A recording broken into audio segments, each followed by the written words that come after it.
नमस्कार, आप देख रहे हैं राजीव टाइम्स। मैं हूं आपके साथ अपूर्वा दर। वक्त हो गया है अपने इंदौर शहर की खबरें जानने का।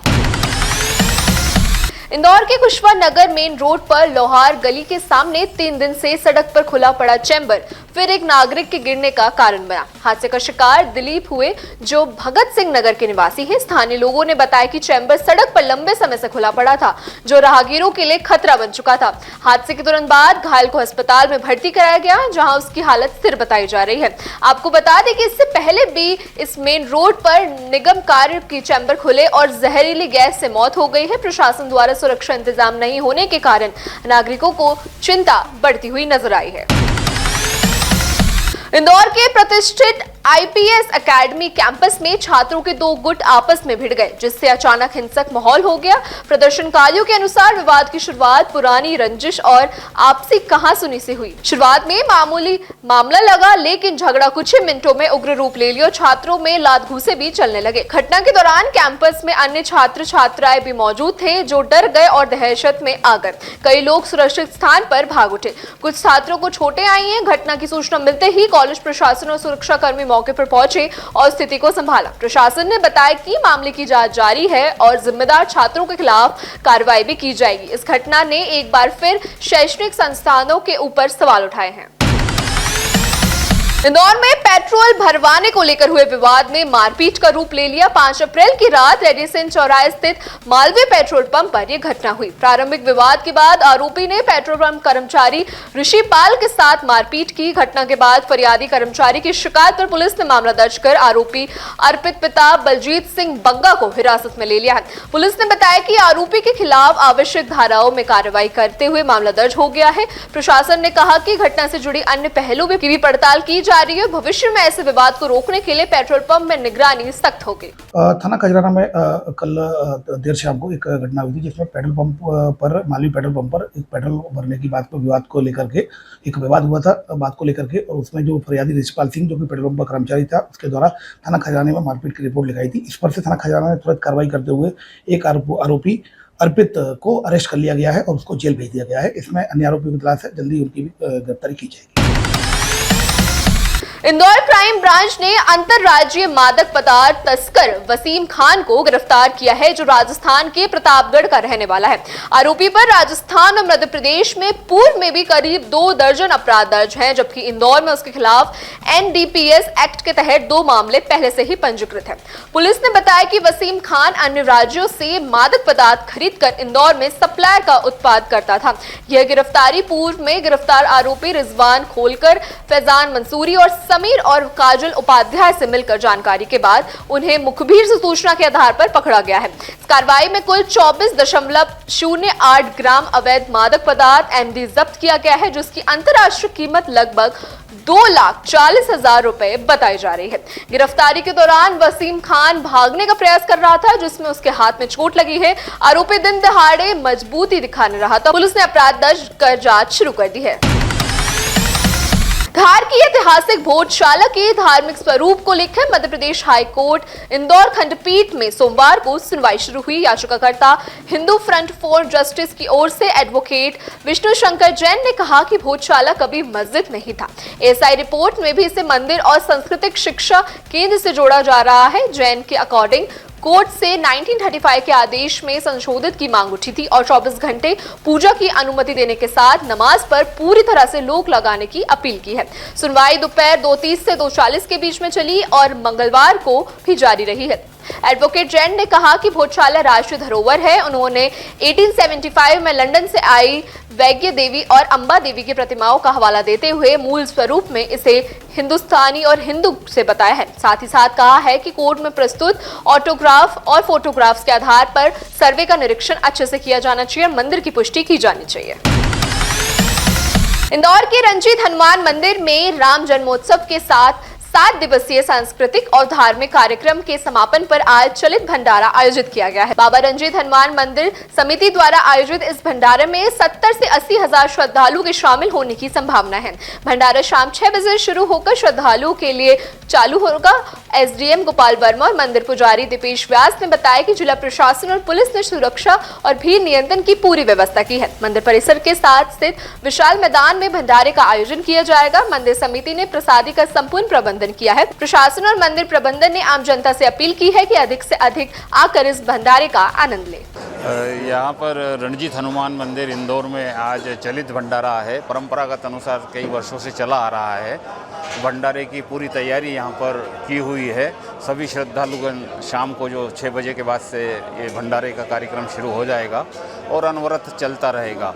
हमारा अनुमान है कि लगभग यहाँ पर 75,000 से अधिक लोग भंडारे में भाग लेंगे और प्रसादी का आनंद उठाएंगे। और हनुमान जन्मोत्सव के पश्चात जब मंगलवार आता है उस वक्त ये भंडारे का आयोजन होता है। 7 अप्रैल आज ये आयोजन बड़े हर्षोल्लास के साथ में यहाँ पर मनाया जा रहा है। मंदिर प्रशासक श्री गोपाल सिंह जी वर्मा के मार्गदर्शन में यहाँ पर समस्त तैयारियाँ जारी है और पुलिस प्रशासन भी इसमें बहुत मदद कर रहा है। बाहर की पूरी यातायात व्यवस्था पुलिस प्रशासन देख रहा है। अंदर की व्यवस्था सभी भक्त मंडल मिलकर व्यवस्था को संभाल रहे हैं और इसके अंदर लगभग 75 से 80,000 श्रद्धालुओं के लिए यहाँ पर भोजन प्रसादी तैयार की जा रही है। इंदौर में मध्य प्रदेश के वरिष्ठ कांग्रेस नेता सज्जन सिंह वर्मा और जिला ग्रामीण कांग्रेस अध्यक्ष विपिन वानखड़े ने किसानों की बदहाली और सरकारी वादा खिलाफी पर चिंता जताते हुए कहा है कि प्रदेश अध्यक्ष और कमेटी अध्यक्ष जीतू पटवारी के आग्रह पर 9 अप्रैल को प्रदेश में सभी जिलों में कांग्रेस कार्यकर्ता कलेक्ट्रेट पर घेराव करेंगे। कांग्रेस ने मुख्यमंत्री डॉक्टर मोहन यादव और केंद्र कृषि मंत्री शिवराज सिंह चौहान पर किसानों को बिचौलियों के हवाले करने का आरोप लगाया है। साथ ही कई मुद्दे और उठाए गए हैं। कांग्रेस ने चेतावनी दी है कि किसान के हित में अगर तत्कालीन कदम नहीं उठाया गया तो प्रदर्शन उग्र रूप ले सकता है। इस प्रदेश के अन्नदाता जो इस समय बेहद मुसीबत में हैं, कर्ज में डूबे हुए हैं, उनके परिश्रम से पैदा किया हुआ गेहूँ उनके खलिहान में पड़ा है, उनके आंगन में पड़ा है। ऊपर बारिश ओलावृष्टि की घोषणा है। 17 जिलों में बारिश होकर ओलावृष्टि हो चुकी है। 17 जिलों में किसानों को गेहूँ खराब हो गया। हमारी प्रमुख मांग है कि गेहूँ खरीदी की MSP 3,000 रुपये कुंटल होना चाहिए। जिन 17 जिलों में हमारे किसान का गेहूँ खराब हुआ अतिवृष्टि की वजह से 50,000 रुपये हेक्टर के हिसाब से उसका मुआवजा तय करके 7 दिन के अंदर उसका वितरण होना चाहिए। ये प्रमुख मांग है। सर, 2 प्रमुख चीज़ें आपने पत्रकार वार्ता में भी बताई। सबसे पहले तो प्रदेश व्यापी आंदोलन होगा 9 तारीख को, और दूसरा अगर आपकी मांगें नहीं मानी जाती है तो शिवराज सिंह चौहान के बंगले के सामने बैठ के जो है उपवास भी करेंगे कांग्रेसी। बिल्कुल, ये 9 अप्रैल को हमारे प्रदेश अध्यक्ष जीतू पटवारी, नेता प्रतिपक्ष विधानसभा उमंग सिंगार और सारी कांग्रेस की वरिष्ठ लीडरशिप हर जिलों में अपना अपना दायित्व निभा के हम सारे कलेक्टर ऑफिस को, हर जिले के कलेक्टर ऑफिस को घेरेंगे और शिवराज चौहान के बंगले को, मोहन यादव के बंगले को भी घेरेंगे, इस्तीफा मांगेंगे। पूरा की घटना इतनी सर में से सर झुका देने वाली हम इंदौरियों की, जो शहर 8 बार भारत में नंबर 1 स्वच्छता में आता हो, वहीं 38 लोगों की मौत दूषित पानी से हो जाती हो, तो इस घटना को आपके टीवी चैनलों के माध्यम से हमारे देश ने, पूरे विश्व ने देखा। पूरे विश्व में हमारे शहर को कलंकित, हमारा सर झुका है। तो जब तक सरकार मानेगी नहीं इस बात को, तब तक इस तरह के प्रदर्शन चलते रहेंगे। आज भागीरथपुरा के वो मजलूम लोग, वो बेसहारा लोग जो किराए के मकान में क्यों पहुँचे नगर निगम की परिषद की बैठक में? इसलिए पहुँचे कि उन्हें झूठा आश्वासन दिया गया मुआवजे का और तमाम सारी बातों का। वो आश्वासन पूरा नहीं हो रहा और वो सड़क पर लगातार किसानों को आश्वासन दिए जाते हैं, लेकिन ज़मीनी सच्चाई में किसानों के हाथ में कुछ भी नहीं आता।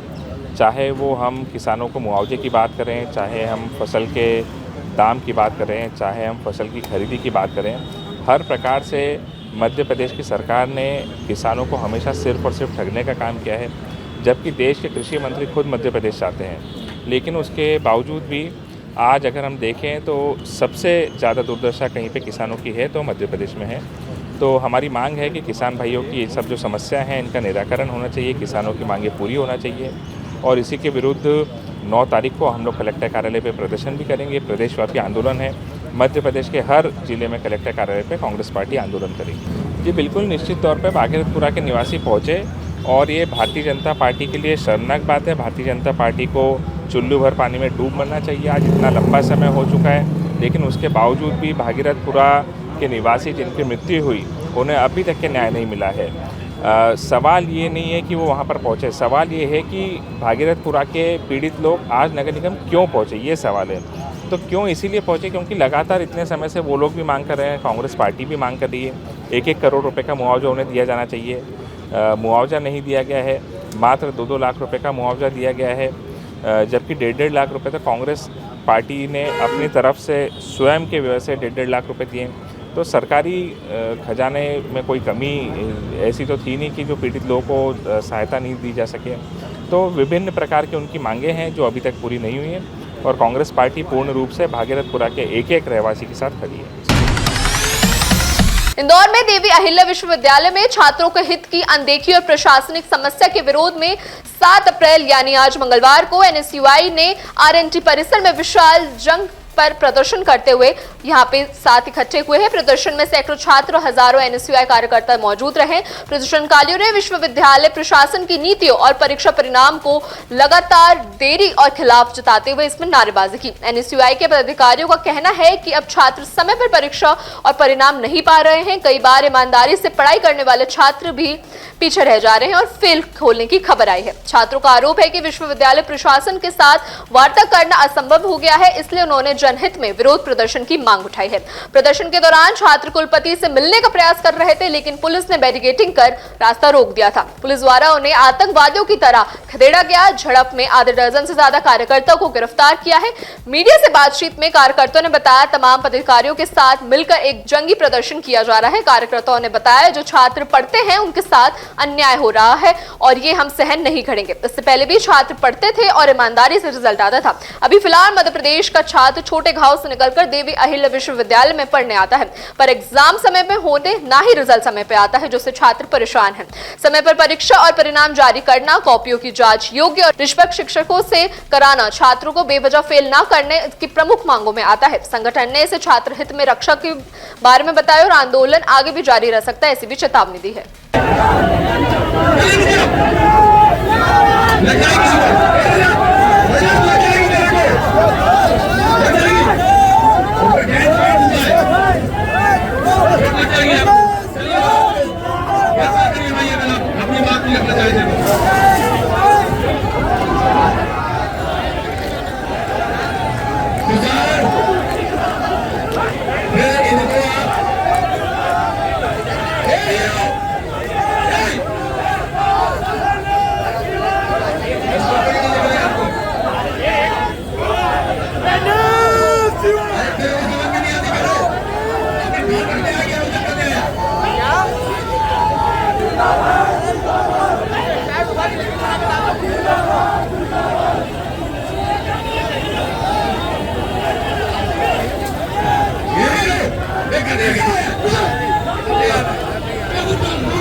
हाँ ठीक है।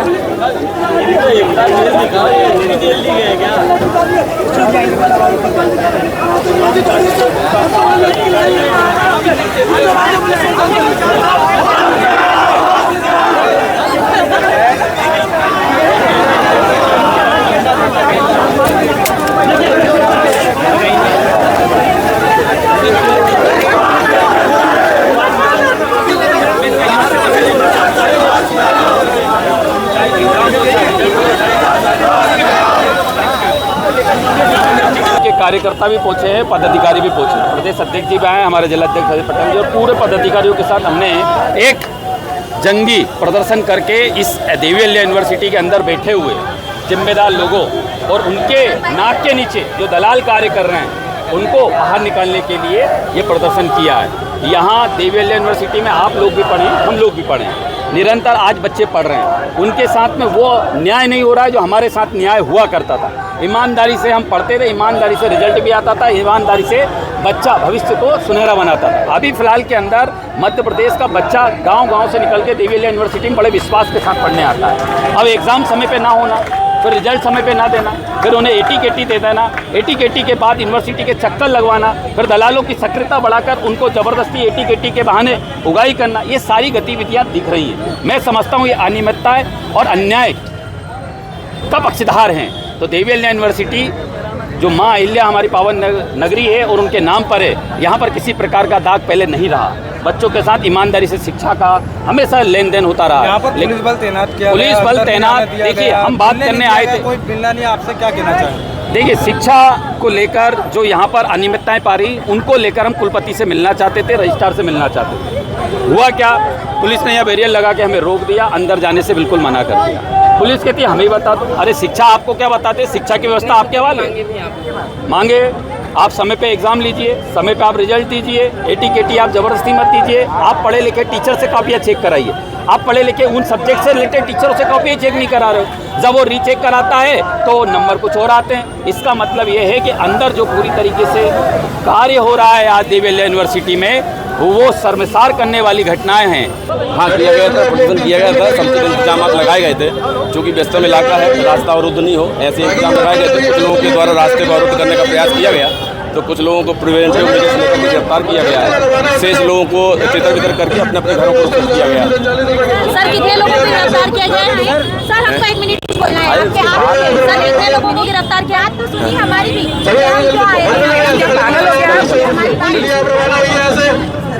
कितने लोगों को गिरफ्तार किया? लगभग आधा दर्जन लोगों को गिरफ्तारी पार्टी के द्वारा गिरफ्तार करके ले जाया गया है। शेष लोगों को तितर बितर किया गया है।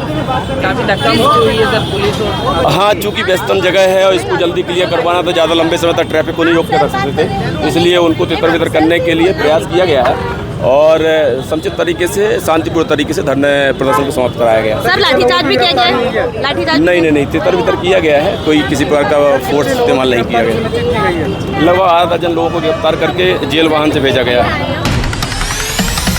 इंदौर कलेक्ट्रेट में कलेक्टर शिवम वर्मा की अध्यक्षता में आयोजित जन सुनवाई में कुल 305 आवेदन प्राप्त हुए। कलेक्टर ने बताया कि मुख्यमंत्री के निर्देशानुसार सभी आवेदनों पर तत्कालीन कार्रवाई की जाती है। जिन मामलों में तत्कालीन सहायता की आवश्यकता थी वह तुरंत कार्रवाई की और सुलझाए गए, जबकि अन्य आवेदनों की जांच संबंधित विभाग को भेजी जाती है। कलेक्टर ने कहा कि उनका प्रयास है कि सभी आवेदनों का समय रहते निराकरण हो। पर्याप्त आवेदन प्राथमिकता के आधार पर निपटाए जाते हैं। इस उद्देश्य के लिए विशेष टीम गठित हो गई जो आवेदनों की जांच कर रही है और आवश्यक पड़ने पे सुनिश्चित की जाती है।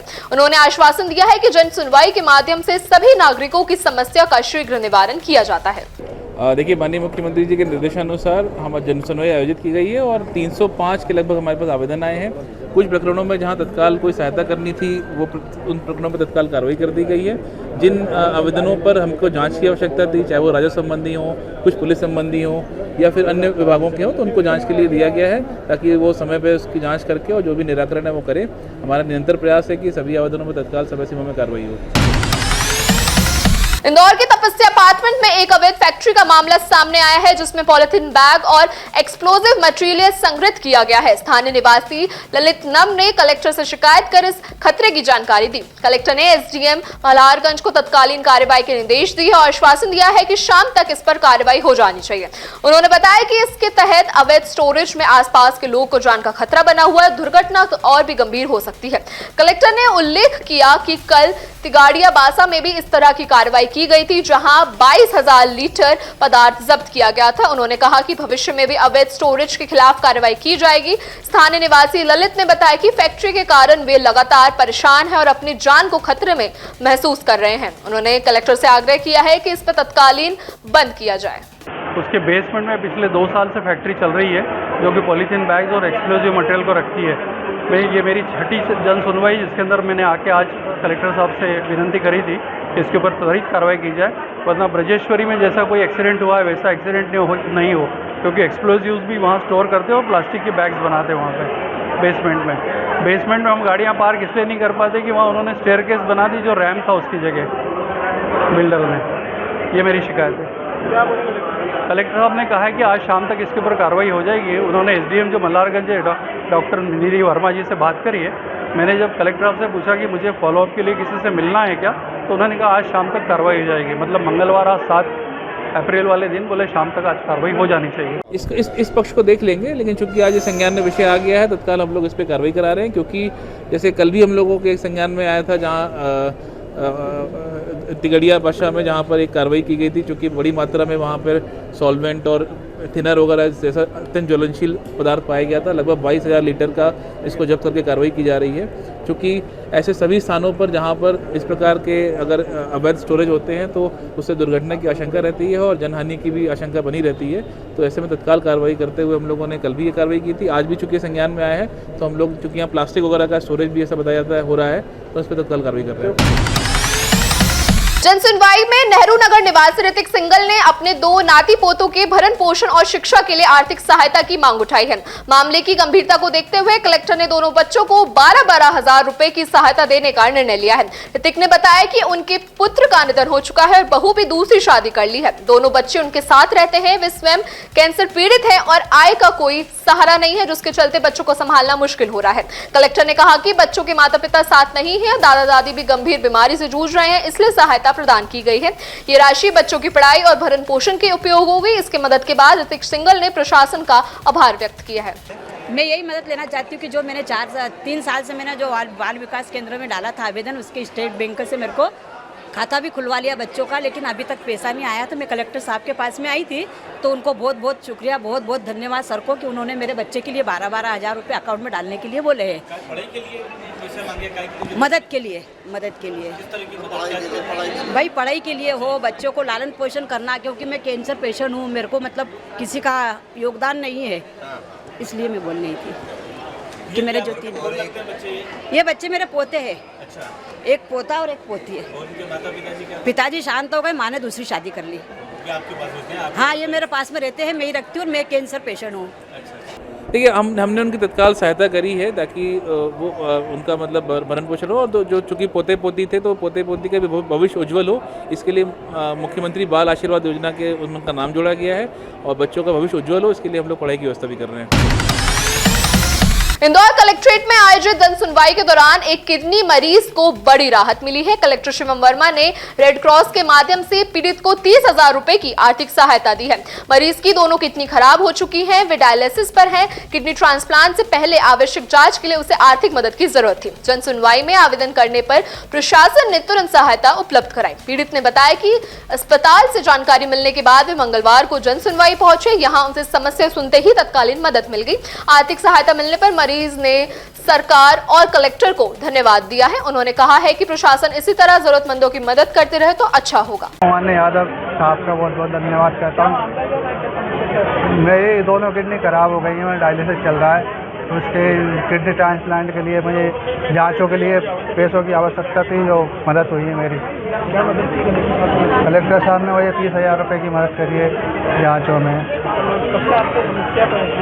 7 महीने से परेशानी है मुझे। तो अभी जो आपका डायलिसिस होता है उसका खर्चा आयुष्मान से चलता है। देखिए, माननीय मुख्यमंत्री जी के निर्देशन में निरंतर हम सभी जो आवेदक होते हैं उनकी सहायता करते हैं, और इसी क्रम में स्वास्थ्य संबंधी उनका उपचार किया गया था। जो आवेदक थे उनका उपचार हो रहा है अभी उनका अगले महीने ऑपरेशन भी होगा। हम उनके उज्जवल भविष्य की कामना करते हैं और माननीय मुख्यमंत्री के निर्देशन से निरंतर ऐसे लोगों की सबकी सेवा करते रहे। इंदौर शहर से जुड़ी ऐसी और तमाम खबरें और जानकारी पाने के लिए देखते रहिए राजीव टाइम्स।